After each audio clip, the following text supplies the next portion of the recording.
médecin généraliste qu'une procédure que je fais souvent, c'est le drainage des kystes de Baker. Donc, c'est quoi un kyste de Baker ou le kyste poplité? C'est quand il va avoir un kyste qui se forme au niveau de l'arrière du genou. Fait que c'est comme une poche, une prolongation qui se fait au niveau de l'intra-articulaire. Fait que c'est du liquide synovial qui va venir s'accumuler. Puis ça peut devenir assez gros. Puis ça va devenir symptomatique. Fait que quand on draine, c'est quand il va avoir des symptômes associés comme de la douleur. Puis ça va se former souvent après soit un trauma ou c'est des gens qui vont avoir de l'arthrose ou de l'arthrite. C'est un facteur de risque. Puis c'est quelque chose qu'on voit vraiment facilement.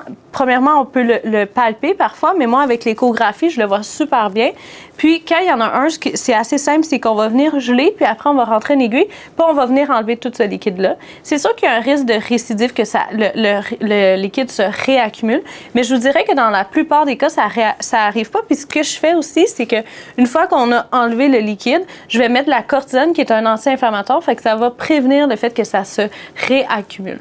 Fait que c'est une procédure qui est assez simple si vous avez un kyste de Baker. Je pense que ça vaut quand même la peine de le faire, surtout si vous avez des symptômes associés avec ce kyste-là. Donc, voilà, c'est quoi un kyste Baker, puis quoi faire. Puis dans des rares cas, quand ça récidive trop, qu'il est trop gros, ça peut être une chirurgie qui est faite pour enlever la poche au complet. Parce que quand on draine, on fait juste enlever le liquide, mais on n'enlève pas la capsule. Donc voilà, j'espère que vous avez appris quelque chose.